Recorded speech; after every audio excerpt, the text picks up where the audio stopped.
जनवरी 1973 है जो हमारे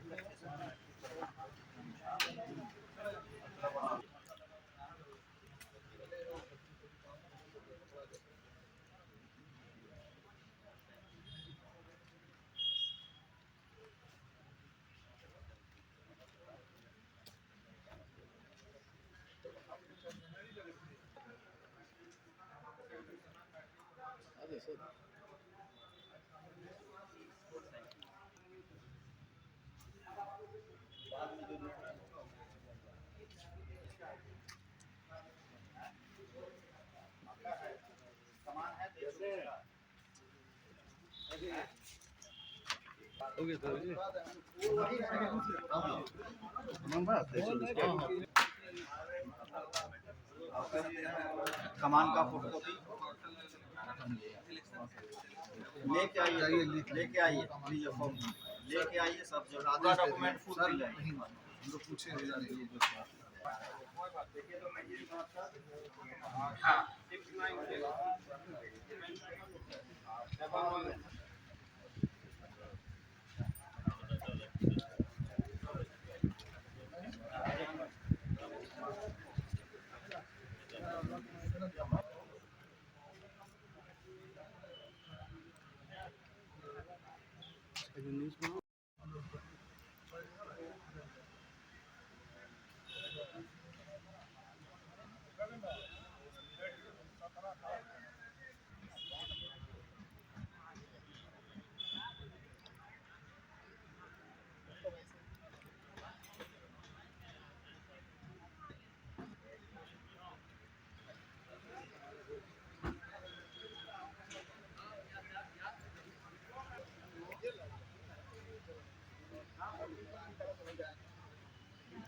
इनका मेडिकल नहीं लगा पीछे बोला ओ वाला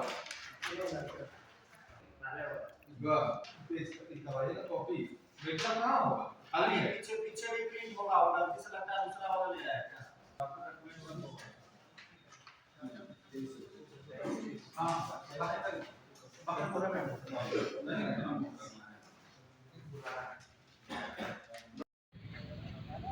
क्या नाम है आपका और किस विभाग के जवान हैं आप? मेरा नाम संतोष कुमार है और मैं होमगार्ड का जवान हूँ। कहाँ ड्यूटी चल रहा है अभी? हमारी ड्यूटी प्रोजेक्ट भवन मंत्रालय सुरक्षा में है। आज पुनः नामांकन यहाँ पर प्रक्रिया चल रहा है, जो कितना जरूरी मान रहे इस प्रक्रिया को? ये जरूरी है सर, हर एक 4 साल में हम लोग का पुनः नामांकन होता है और हम लोग आते हैं, पुनः नामांकन कराते हैं और फिर अपने अपने पोस्ट पर बने रहते हैं, जाके ड्यूटी करते हैं। जैसा हमारा ऑफिस का आदेश रहता है उस तरह से हम लोग आदेश का पालन करते हैं। बहुत से जवान ऐसे हैं जिन्होंने अपना कमान नहीं लिया यहाँ पर। हम उन लोगों को यही कहेंगे कि अपना आएँ और जब यहाँ बुलाया जाए ड्यूटी के लिए तब आएँ और ड्यूटी करें।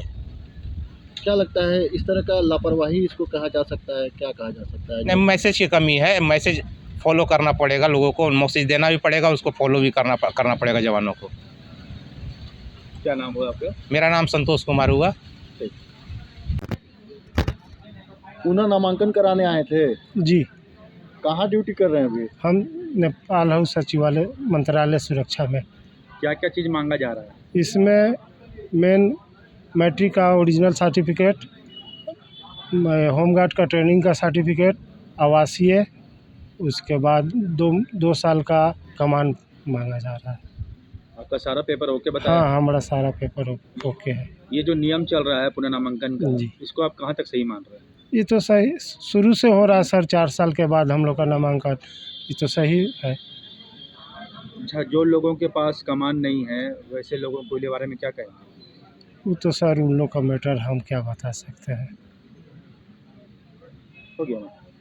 गृह रक्षक का नियमावली कहता है कि हर 4 महीने में एक गृह रक्षक को दूसरे गृह रक्षक को पोस्ट में शिफ्ट करना है।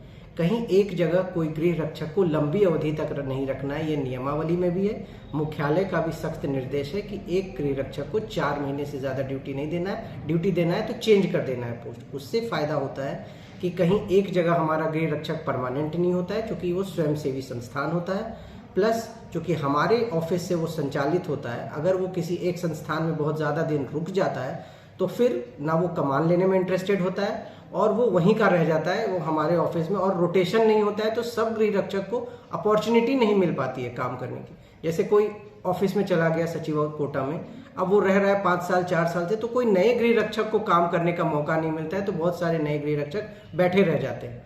तो ये पूरा प्रक्रिया का प्राइमरी पर्पस यही है कि सारे होमगार्ड को समान अवसर मिले ड्यूटी का, हर जगह ड्यूटी करने का मौका मिले। इसीलिए हम लोगों का है कि कमान रेगुलर चेंज होता रहे एक जगह से दूसरा जगह तक। बहुत सारे ऐसे अभी विगत 1-2 महीने में हमने पाया है कि बहुत सारे संस्थान में, बहुत सारे पोस्टों में एक गृह रक्षक काफ़ी वर्ष से रह गया है, अब उसका रिटायरमेंट हुआ है, नहीं है। अब जब वो कमान लेने आएगा तब हम डॉक्यूमेंट चेक करते हैं, तभी हम कमान निर्गत करते हैं। अगर कोई गृह रक्षक हमारे ऑफिस में कमान लेने ही नहीं आता है, लगातार होता है, तो कई एक जगह पाया गया है कि रिटायर्ड गृह रक्षक भी काम करते रह गया है काफ़ी लंबी अवधि तक। तो ये सारी चीज़ों को हमने हटाने के लिए, प्लस कोई फर्जी गृह रक्षक पाए गए हैं अलग अलग पोस्टों पे, किसी के पोस्ट पे कोई और ड्यूटी कर रहा है, ये सारा जो अभी आया है पिछले कुछ महीनों में हमारे नोटिस में, इन सारी चीज़ों को ठीक करने के लिए हमने सारे डॉक्यूमेंट मांगे हैं, प्लस कमान की कॉपी मांगी है। उससे ये पता चल पाए कि ये गृह रक्षक कितना एक्टिव है और अपने कर्तव्य को कितनी निष्ठा से करने में सक्षम है। नौकरी चली गई या कुछ उसके ऑप्शन भी हुए हैं? नहीं, 2023 और 24 पिछले 2 कैलेंडर वर्ष के पास की अगर कमान नहीं है उसके पास इन केस, तो उनका पुनः नामांकन पूरी तरह से रद्द नहीं है। अगर वो नहीं है तो हम लोग मुख्यालय से परामर्श करेंगे और हमारी यही कोशिश रहेगी कि 2 कैलेंडर वर्ष के पास जिसके पास नहीं है, वो उस विभाग में, जिस विभाग में काम कर रहे हैं, उस विभाग से वो लिखवा कर लाए कि हम इस अवधि से इस अवधि तक यहाँ पे काम कर रहे हैं, प्लस हमारा चरित्र में, हमारे काम में किसी तरह की कोई दिक्कत नहीं है, प्लस हम लोगों को सैलरी स्टेटमेंट चाहिए होगा पिछले 2 साल का जहाँ वो काम कर रहे हैं, जिससे पता चले कि वो रेगुलर ड्यूटी कर रहे हैं। विभाग चिट्ठी भी दे, बैंक स्टेटमेंट भी वो दे कि हाँ हम यहाँ लगातार ड्यूटी कर रहे हैं और हमारी सैलरी क्रेडिट हो रही है, तभी हम उसको मानेंगे कि हाँ वो गृह रक्षक एक्टिव है और एज ए स्पेशल केस हम उसको कंसिडर करेंगे। लेकिन ये जनरल रूल नहीं होगा कि सबके लिए, कुछ लोगों के लिए जो स्पेशल केस होगा उसी का हम ये मानेंगे, ये जनरल रूल नहीं होगा। हमको कमान पिछले 2 कैलेंडर वर्ष का चाहिए होगा पुनः नामांकन करने के लिए। कब से कब तक चलेगा और कई होम, ये बताइए सर। गृह रक्षा वाहिनी रांची में आज से 2025 में हम लोग पुनः नामांकन शुरू कर रहे हैं। इससे पहले 2021 में पुनः नामांकन हुआ था। झारखंड गृह रक्षा वाहिनी का जो नियमावली कहता है कि हर 4 साल में गृह रक्षकों का पुनः नामांकन होना है, तो आज से गृह रक्षक का पुनः नामांकन रांची में 7 जनवरी से शुरू हो रहा है। ये 28 जनवरी तक ये हमारा पुनः नामांकन चलेगा। इसमें जो हमारी तरफ से हिदायत दी गई है, सारे गृह रक्षकों को अपने सारे ओरिजिनल डॉक्यूमेंट लाने हैं, अपने गृह रक्षक की फुल यूनिफॉर्म में आके अपना सारा डॉक्यूमेंट जमा करना है।